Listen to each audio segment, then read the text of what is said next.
Today, I want to share something from John chapter 15. और आज यूहन्ना रचित सुसमाचार उसके 15 अध्याय से मैं कुछ बांटना चाहता हूँ। Here in verses 1 onwards, Jesus is emphasizing on the need for abiding in Jesus. और इस अध्याय के पहले वचन से आगे यीशु में बने रहने के विषय में यीशु मसीह थोड़ा जोर देते हैं। In Israel, that plant of wine is a commonly seen plant. और इस्राएल राष्ट्र में जो दाखलता होती है, जो दाखरस के जो पेड़ होते हैं, ये बहुत आम तौर पर दिखते हैं। So Jesus is using the example of a vine to teach his disciples on the value of abiding in him. और एक डाली का उदाहरण देखकर यीशु मसीह इस बात का मूल्य या महत्व बता रहे हैं कि उसमें बने रहने का क्या महत्व है। So he is saying that I am the true vine. और इसलिए वो कहता है कि सच्ची दाखलता मैं हूं। And he is also saying my father is the gardener. और आगे वो ये भी कहता है मेरा पिता किसान या माली है। And all his disciples are branches on the vine. और यीशु के सारे शिष्य जो है वो उस दाखलता के अंदर के डालियां है। So then Jesus is teaching them the importance of bearing fruit. और यीशु मसीह उनको, उसके शिष्यों को फल लाने का क्या महत्व है वो बता रहा है।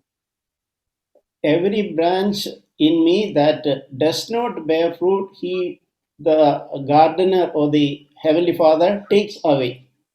जो डाली मुझ में है और नहीं फलती उसे वो काट डालता है, मतलब स्वर्गीय पिता या जो माली है वो उसे काट डालता है।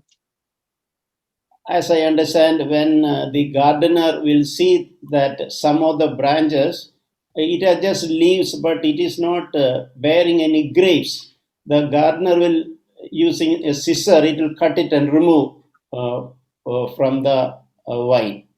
और मैं जैसे इसको समझता हूँ, जब वो माली आता है और वो देखता है कि कोई डालियां इस प्रकार है कि उनमें बहुत सारे पत्ते हैं पर फल नहीं है, फिर वो एक कैंची लाकर उन डालियों को काट देता है।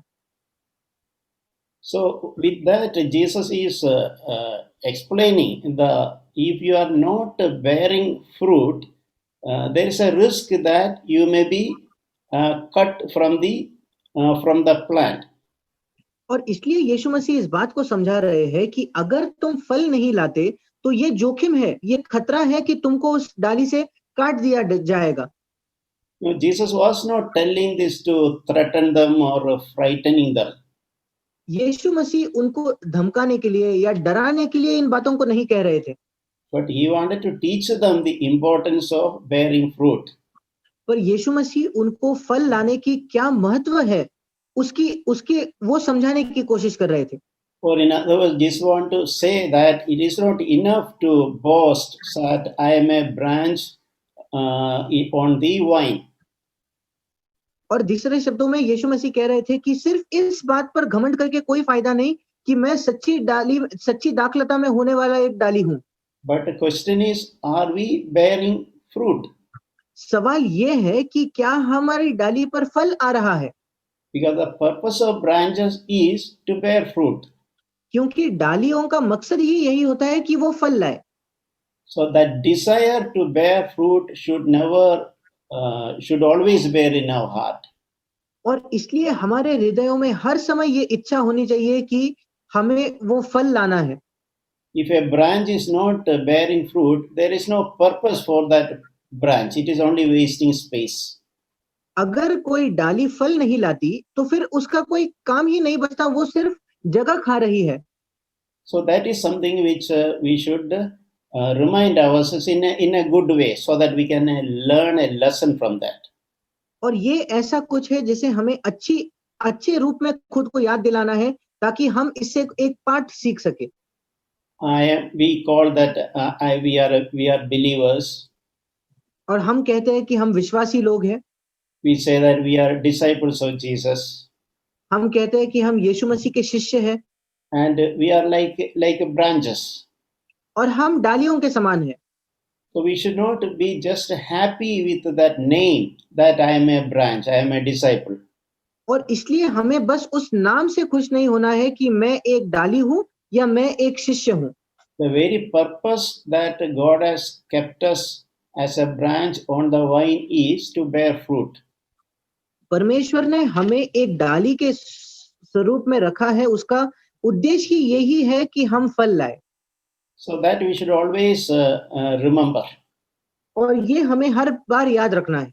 We have a responsibility, and therefore that always that desire should be there. We should bring fruit because that is the very purpose of being in the vine. हमारी एक जिम्मेदारी है और यही हमारा मकसद है, हमें याद रखना है कि उसी कारण के लिए हमको उस दाखलता में रखा गया है। Now, what is the meaning of the fruit? और अब फल का क्या अर्थ है? Primarily, fruit means the character of Jesus.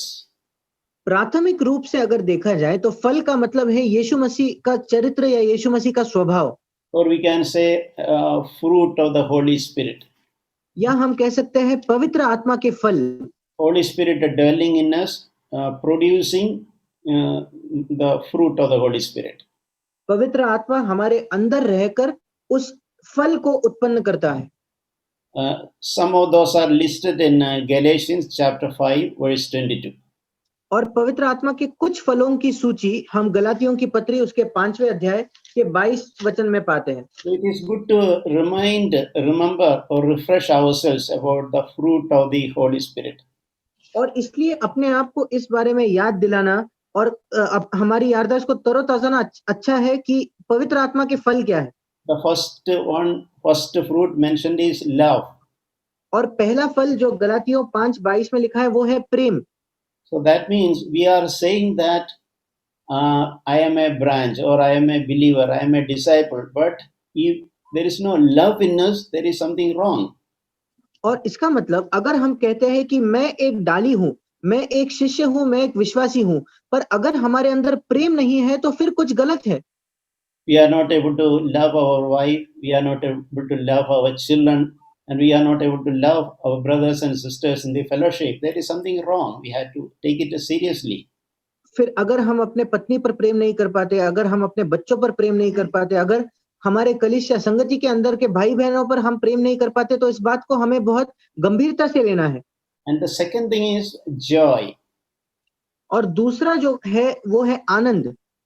And again, when we come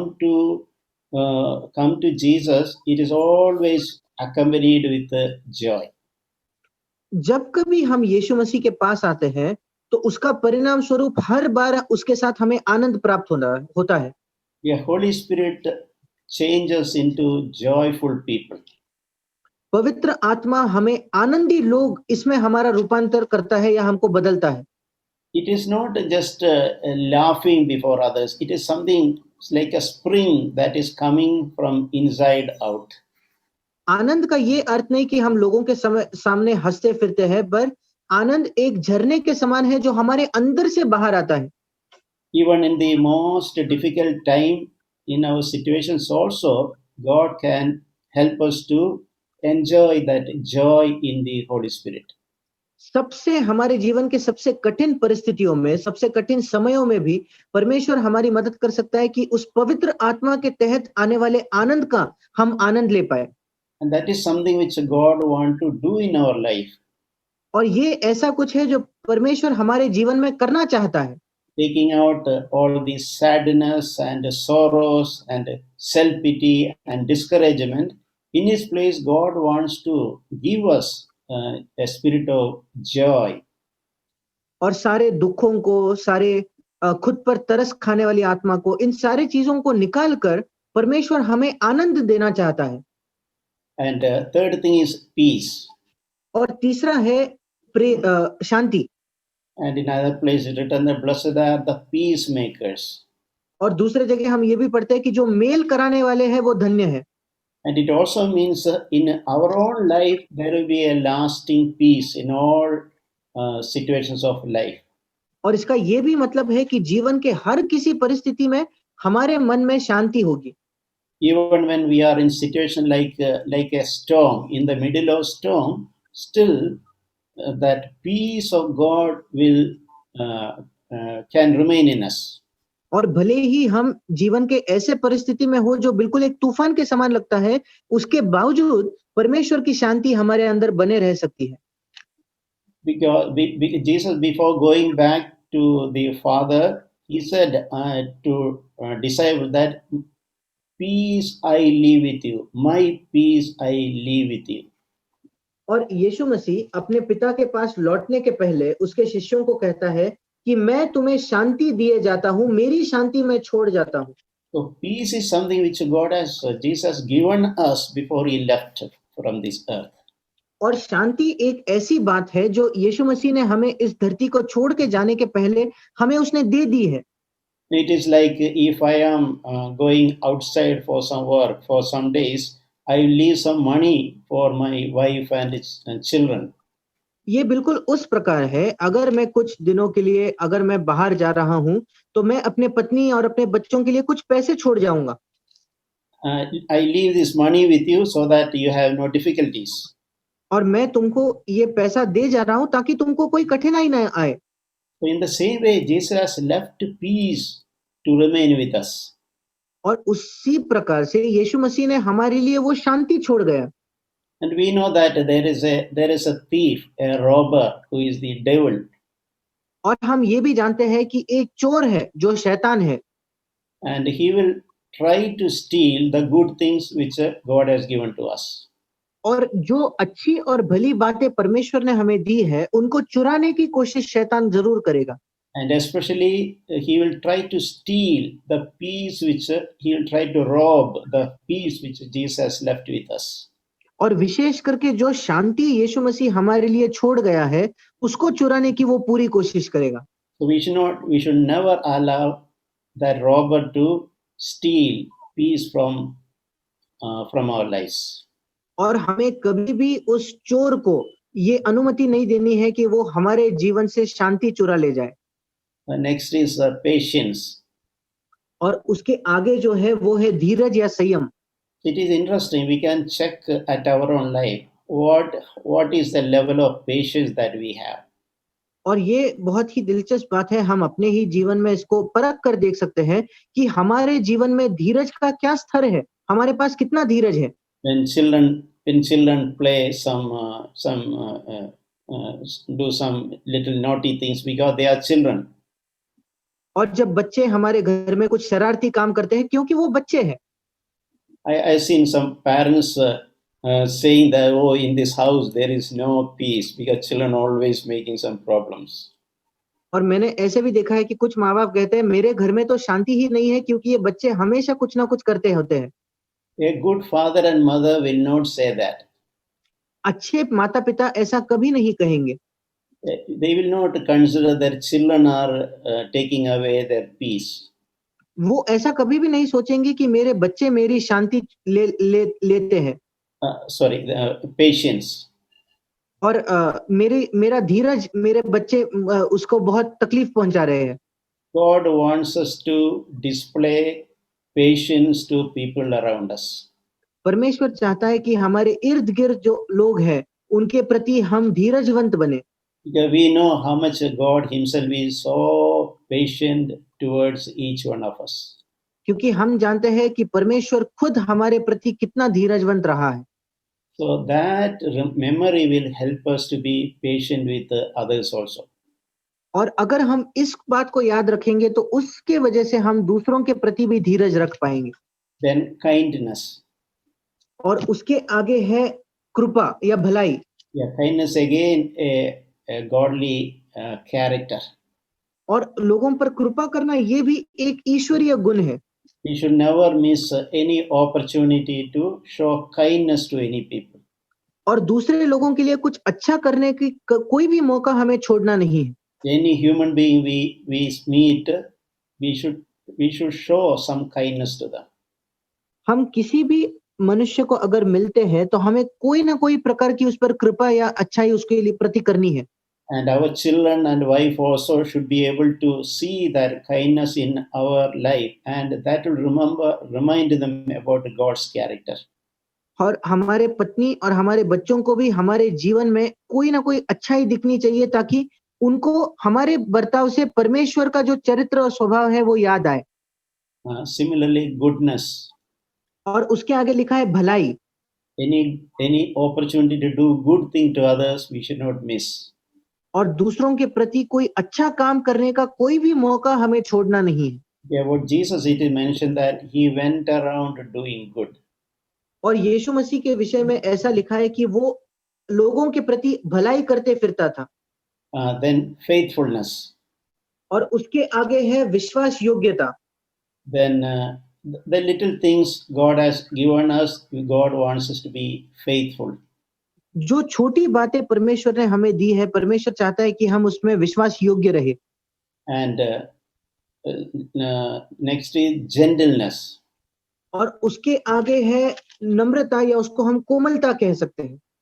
Have we thought that gentleness is the quality of Jesus, character of Jesus? और क्या हमने कभी सोचा है कि कोमलता ये यीशु मसीह का भी स्वभाव या उसका चरित्र था?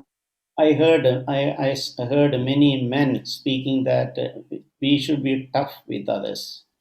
और मैंने कई पुरुषों को ये कहते सुना है कि हमें सामने वाले व्यक्ति से बहुत कठोर पेश आना है। And toughness is considered as a man's quality. और वो सोचते हैं कि एक पुरुष जो होता है, पुरुष हमेशा कठोर होता है, ये पुरुष का गुण है। But Jesus was gentle. Jesus told, "Learn gentleness from me." पर यीशु मसीह जो था वो बहुत सौम्य और कोमलता था, और वो कहता था कि ये सौम्यता तुम मुझसे सीखो। And next is self-control. और उसके बाद है संयम। So Holy Spirit gives us self-control. और पर पवित्र आत्मा हमें संयम देता है। And that is a wonderful character we have to preserve in our life. और ये एक बहुत बड़ा और अच्छा चरित्र है, गुण है, जिसको हमें अपने जीवन में रखना है। It is this through self-control we overcome temptations and addictions and bad habits in our life. और संयम के द्वारा ही हम प्रलोभनों पर और जो आदतें हैं उन पर, हम बुरी आदतें हैं उन पर हम विजय पाते हैं। So when we have self-control, we know something which is not appropriate, useful, helpful, wrong example, we can avoid doing those things. और जब हमारे पास संयम होता है, जब हम जानते हैं कि कुछ चीजें अच्छी नहीं है, भली नहीं है, हमें हमारी उसकी उन्नति नहीं होगी वो करके, तो हम उन बातों से बच सकते हैं। So we'll come back to John chapter 15. और हम फिर एक बार यूहन्ना रचित सुसमाचार उसके 15 अध्याय की ओर लौटेंगे। And verse 2, then it says that every branch that bears fruit, he prunes it so that it may bear more fruit. और उसके आगे लिखा है, जो डाली मुझ में फलती है उसे वो छांटता है ताकि और फले। So we maybe remember the first thing the gardener does is the branches that those branches which are not bearing fruit, he cut and remove. और हम इस बात को शायद याद कर सकते हैं कि सबसे पहले माली क्या करता है, जिन डाली में फल नहीं आता उन डालियों को वो काट कर निकाल देता है। And second, the branches which are bearing fruit, he do a process called pruning. और दूसरा, जिन डालियों में फल आ रहा है उनमें वो छांटने की एक प्रक्रिया करता है। So there is a purpose for pruning. और वो क्यों छांटता है, इसका एक कारण है। There are two purposes actually. और उसके दो उद्देश्य हैं। One is that it will bear more fruit. एक तो ये है कि वो और फले। And second reason is that it will have a proper shape. और दूसरा कारण ये है ताकि उसका एक बिल्कुल सही आकार हो। Now this pruning is a painful process. और छांटना जो है ये बहुत ही एक दर्द भरी प्रक्रिया है। So can we think about it? A gardener who he is pruning the branches who is already bearing fruit. और क्या हम इसके बारे में कल्पना करके देख सकते हैं, वो माली ऐसे डालियों को छांट रहा है जिन पर पहले से फल है। So we can think, I am already bearing fruit, I am already so good, I am already displaying the character of Jesus. Why this painful experience for me? We can ask. और फिर शायद हम ये प्रश्न कर सकते हैं कि मैं तो पहले से ही अच्छा हूँ, मेरे डाली पर पहले से ही फल है, मेरे अंदर पहले से ही मसीह का स्वभाव है, उसके बावजूद क्यों मुझे इन दर्दों से और इन कठिन परिस्थितियों से होकर गुजरना पड़ता है? Yeah, sometimes the gardener, by God allowing us difficult situations, struggles, shortages, pains, conflicts, opposition, he will prune our life. और कई बार परमेश्वर हमारे जीवन में कठिन परिस्थितियां, दुख, क्लेश, कई बार सामने लोगों से हमें थोड़ा आगे से विरोध होना, इन सारे बातों को इसलिए होने देता है, कभी-कभी कुछ चीजों की कमी होती है ताकि वो हमारे जीवन को छाटे। And remember, this pruning is done to people or branches who are already bearing fruit, good fruit. और इस बात को याद रखें कि ये छाटना सिर्फ उन्हीं डालियों में होता है जो पहले से ही अच्छा फल ला रहे हैं।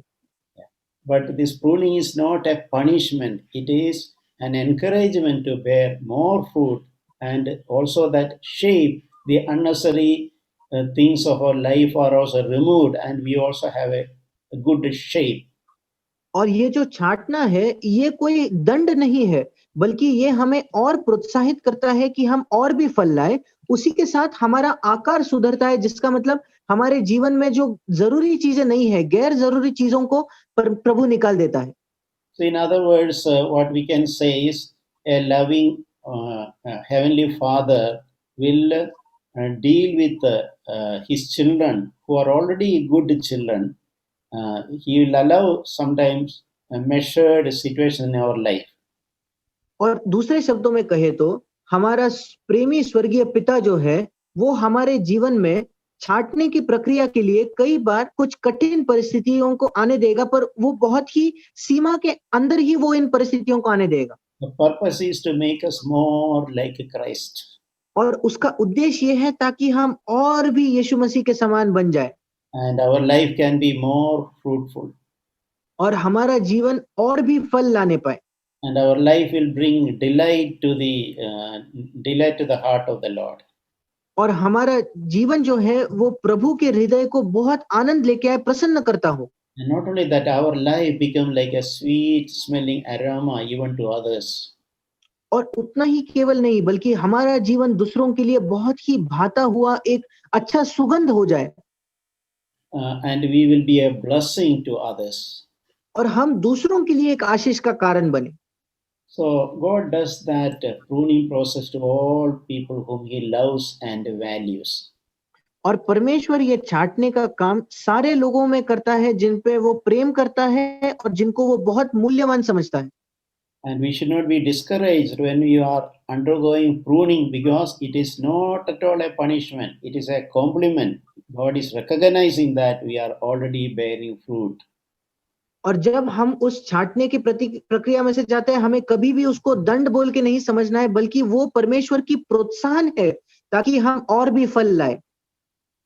And in verse 4, Jesus says, "Abide in me."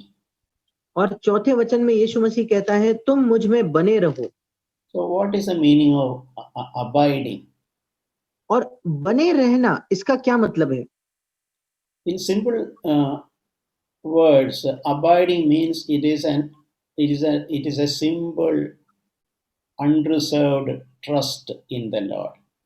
साधारण शब्दों में कहे तो बने रहने का मतलब है परमेश्वर में पूरी तरीके से भरोसा रखना। We put our whole confidence in the Lord. हम अपना पूरा भरोसा प्रभु पर रखते हैं। We don't trust in anything of our own. हमारे पास क्या है, हमारे किसी भी वस्तु में हम भरोसा नहीं रखते। We don't rely in our ability, our skills, or our smartness or anything. हमारी क्षमता, हमारी कुशलता, हमारी जो होशियारी है, उन बातों पर हम बिल्कुल निर्भर नहीं रहते। We recognize our necessity and our need for totally dependent on the Lord. हम अपनी जरूरत को समझ जाते हैं कि हमें पूरी तरीके से उस पर निर्भर रहने की, परमेश्वर पर निर्भर रहने की आवश्यकता है। And Jesus is explaining that suppose a branch is cut and removed from the vine, it become dry and it will not produce any fruit. और यीशु मसीह इसी बात को समझाता है कि जो डाली बनी नहीं रहती और कट जाती है, वो डाली का कुछ काम नहीं होता। So when you understand a branch cut from a tree somewhere in our garden or something, if we can see that, then we can understand the meaning of it. और अगर हम किसी बगीचे में या किसी पेड़ पर एक कटी हुई डाली देखेंगे कि जो डाली उससे कट गई है, तो फिर हम इसका अर्थ समझ पाएंगे। So once it is removed from the main plant, it is very soon going to become dry and it is going to be dead. और वो जो पेड़ है, उस पेड़ से अगर वो डाली अलग हो जाए तो बहुत जल्दी वो सूखी हो जाएगी और बहुत जल्दी वो मर जाएगी। And there is no possibility at all for bearing fruit anymore. और एक बार वो डाली अलग हो गई, उसके बाद फल लाने का तो कोई संभवता ही नहीं है।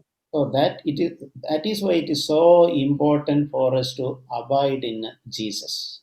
इसलिए ये बहुत ज्यादा जरूरी है कि हम यीशु मसीह में बने रहे।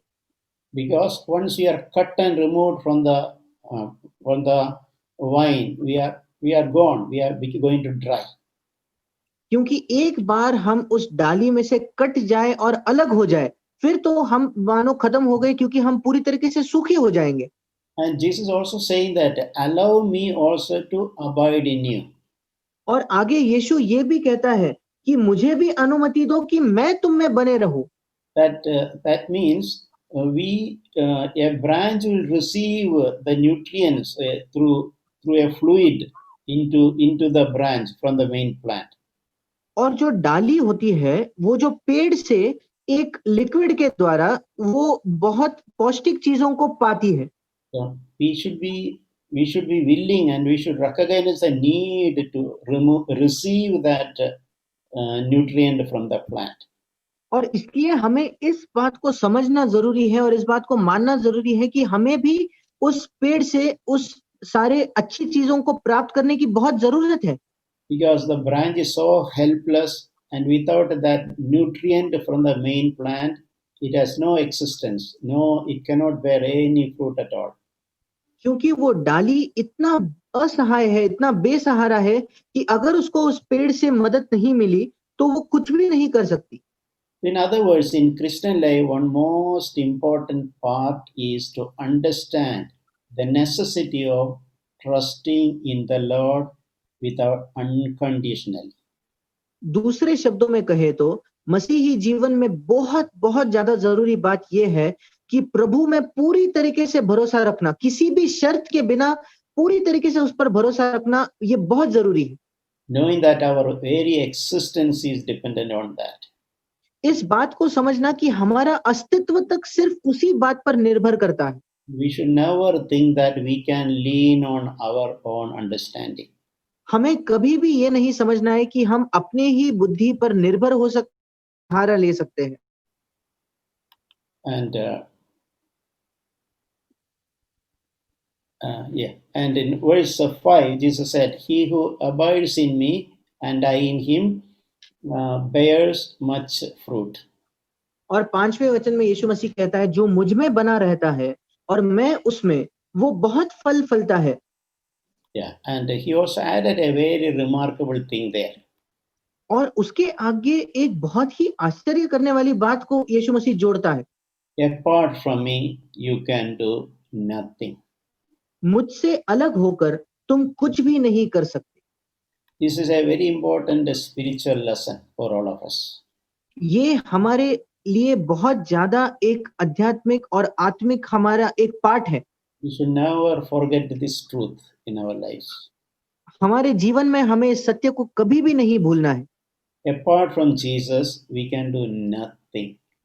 यीशु मसीह से अलग होकर हम कुछ भी नहीं कर सकते।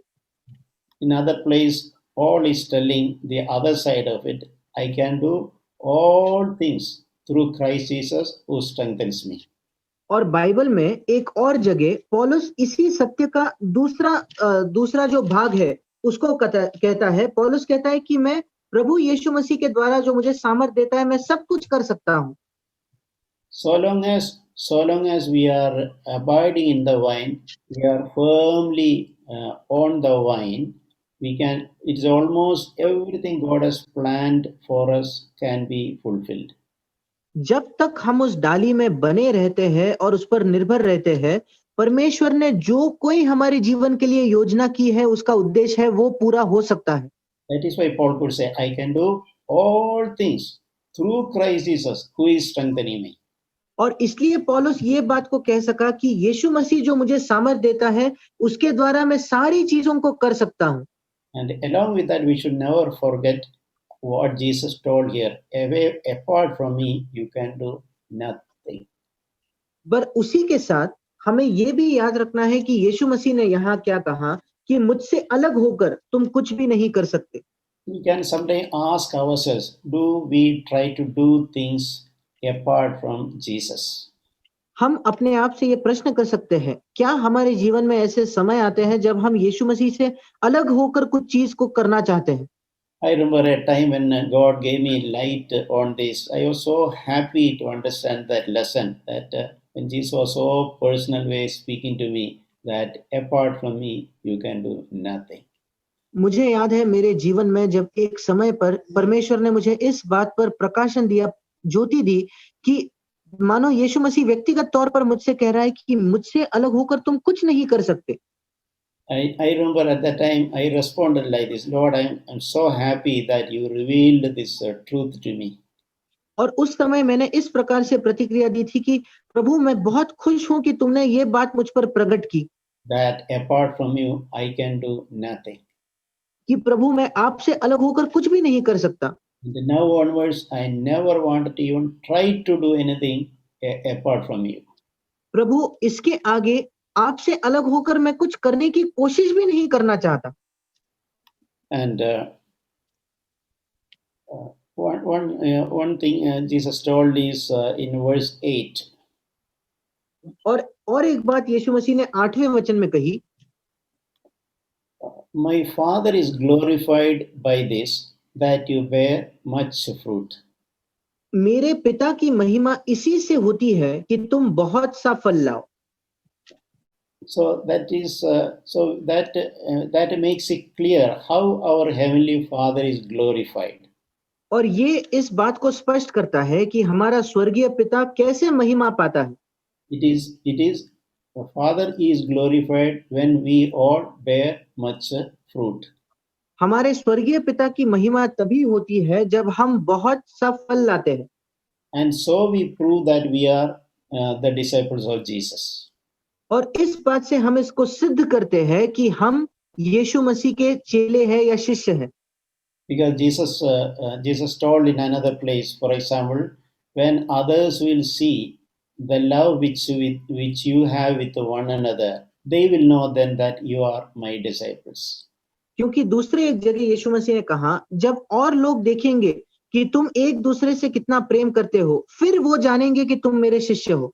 So that is an example how God will be, the Heavenly Father will be glorified when we bear fruit. और ये एक उदाहरण है कि जब हम फल लाते हैं तो कैसे परमेश्वर, स्वर्गीय परमेश्वर और हमारा पिता, उसकी महिमा होती है। So it is clear that we are not glorifying God just by saying praise the Lord or saying hallelujah. और इसलिए ये बात स्पष्ट होती है कि हम परमेश्वर की महिमा सिर्फ प्रेज द लॉर्ड या हालेलुया, प्रभु की महिमा हो, ये कहकर नहीं करते। It is good to say praise the Lord and it is good to say hallelujah. Praise the Lord कहना, हालेलुया कहना, ये अच्छा है। But think about it, we in the church we say praise the Lord and we say hallelujah, and at home we are shouting at our wives and children. What is the use? पर इसके बारे में सोच कर देखिए कि कलीसिया में हम प्रेज द लॉर्ड कहते हैं, हालेलुया कहते हैं, पर घर में अगर हम अपने पत्नी पर चिल्ला रहे हैं, अपने बच्चों को चिल्ला रहे हैं, तो क्या फायदा है? So we are glorifying God when we are actually displaying the character of Jesus or the fruit of Jesus. इसका मतलब हम परमेश्वर को महिमा तभी लाते हैं जब हम अपने जीवन में यीशु मसीह के चरित्र को प्रकट करते हैं, उसके फल को प्रकट करते हैं। I want to close with one incident which comes to my mind. और अंत में मैं एक घटना बताना चाहता हूँ जो मुझे याद आती है। When there was a storm and flood in Gujarat many years back, और कई सालों पहले जब गुजरात में बहुत तूफान आया था और बहुत ज्यादा बाढ़ आई थी, from the sea, water went entered the land and everything went under water. और वो समुंदर का पानी भी उस सूखी भूमि पर आया और काफी चीजें पानी के नीचे चले गई। So one of my friends was working there in a port there. और वहां एक मेरा दोस्त जो था वो जहाजों के साथ वो पोर्ट पर काम करता था। So everything happened so quickly, और सारी चीजें इतने जल्दी में हो गई। and he thought that this is the end of my life, because he saw vehicles washed away, everything was suddenly underwater, and he thought, I will no more see the face of my wife and children. और मेरा दोस्त जो था उसको लगा कि मानो मेरा जीवन तो खत्म हो गया, क्योंकि उसने देखा सारी गाड़ियां सब कुछ पानी के नीचे चले गए और उसने सोचा इसके बाद शायद मैं कभी अपने पत्नी और बच्चे का चेहरा नहीं देख पाऊंगा। So at that moment, he happened to see a small tree and just clung to the tree. और उस समय उसने एक पेड़ को देखा और वो पेड़ से लिपट गया, वो पेड़ को बहुत जम से उसने पकड़ लिया। He was floating in water, and the water waves were moving his body or violently moving, but his hands were just tightly holding onto the small tree. और वो व्यक्ति पानी में था और पानी की लहरें जो थी उसको यहाँ वहां पटक रही थी, पर उसके हाथ से उसने उस पेड़ को पकड़ कर रखा था। He never left his hand from the tree. उसने उस पेड़ से अपने हाथों को कभी नहीं निकाला। So even though he thought that he will die, but after some 4 or 5 years, water level went down. और भले ही उसको लगा कि उसकी मृत्यु होगी, पर 4-5 घंटों के बाद पानी का स्तर नीचे गया And he was saved. और वो बच गया। Because he never, so the way I remember the way he expressed, I clung to that tree, that small tree, therefore I was saved.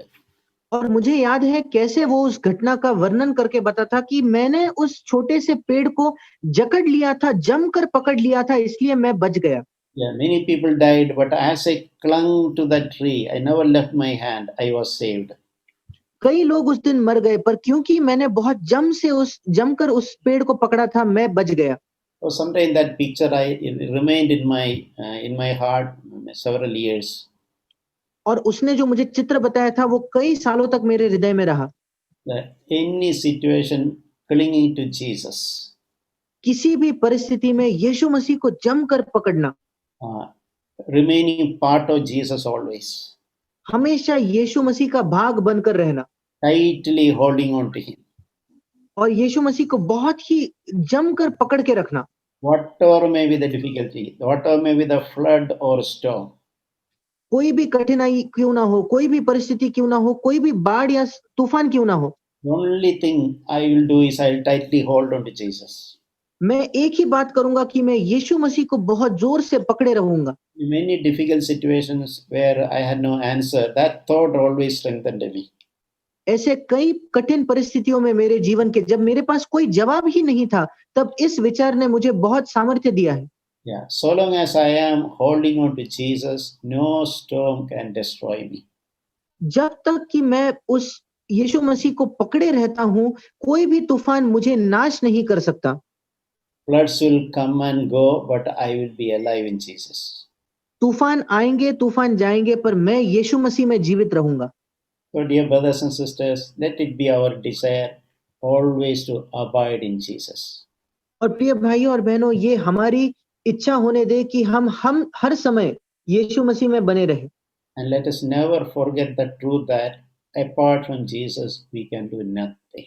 और हम कभी भी इस सत्य को ना भूले कि हम यीशु मसीह से अलग होकर कुछ भी नहीं कर सकते। But if we are consistently remaining in Jesus, we will always naturally bear fruit. और अगर हम बहुत ही लगातार यीशु में बने रहे तो हम बहुत ही स्वाभाविक रूप से फल लाएंगे। When a branch is on the tree, it is not struggling to bear fruit. It happens naturally. जब एक डाली उस पेड़ में बनी रहती है तो उसको फल लाने के लिए कोई श्रम या कठिन परिश्रम नहीं करने पड़ते, वो स्वाभाविक रूप से फल लाती है। The only thing to be done, remain as a part of the tree. एक ही बात हमें करनी है कि हमें उस पेड़ में बने रहना है। Amen. आमीन।